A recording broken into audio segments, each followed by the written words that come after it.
Okay, we're here at the Xbox After Party, we've been playing some games.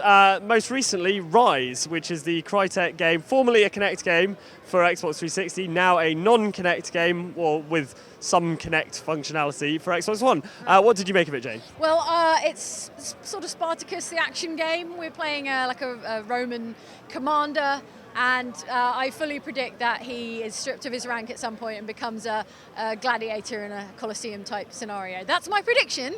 But in the demo we're playing, you're like storming the beaches of Dover, I guess. So you see the white cliffs of Dover and the barbarian horde, and so it's an action game with not quick time events. They're not exactly quick time events, but sort of like blocking and countering and button prompts for executions, which they're really big on. They're going to have some 120 executions, and then contextual executions in the finished game.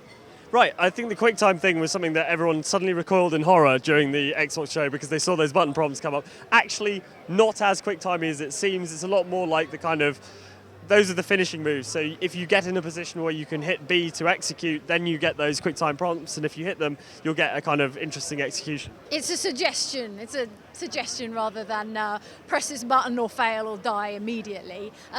It's not quite as slick as, say, your Batman Arkham kind of game, but at the same time, it does look very pretty. I thought it looks good, and the executions are like grisly, which I guess is what you want from a historically accurate Roman historical action game. What I quite liked was that there aren't button prompts for the deflection. So if you hit A, you kind of deflect with your shield, and that leaves the enemy kind of open for an attack and things. But you don't get a prompt in the same way that you do in Arkham. You've just got to kind of read the strike as it's coming in and time that. You also have a shield bash on Y, which is quite neat for, again, like if you kind of just wail on the X button to attack, eventually they kind of suss you out and start dodging, and then you have to kind of go in with a shield bash or something. But it did feel kind of very straightforward. Like I don't know if there's a lot more depth in terms of like unique moments, like because there's obviously the point where you're in the kind of turtle formation and things like that, and that's got its own mechanic, and you have this, you fire the spears with the right trigger. But the kind of essential combat seems very, very streamlined.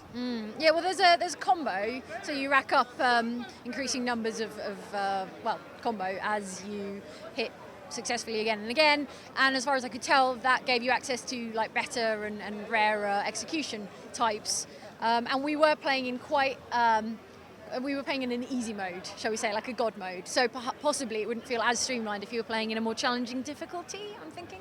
Yeah. What did you make of the smart glass stuff? Because it seems quite light touch. Yeah, you're not using it to play the game, it's like a companion app.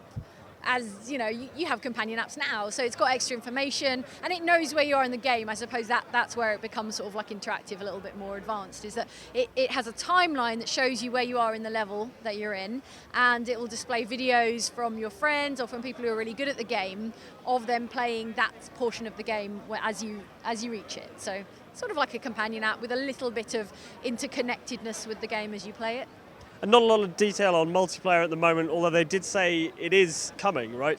Definitely multiplayer, and it will have a Colosseum-style vibe. So, gladiators, I guess, right. There you go. I want chariot racing, that's what I want, but then I'm the car guy, right?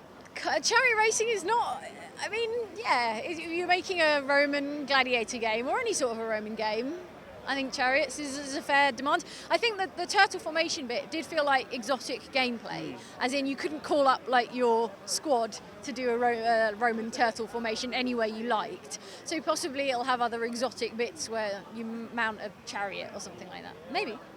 All right, so that was our impressions of Ryse, Son of Rome on Xbox One. Stay tuned to Outside Xbox for more from E3.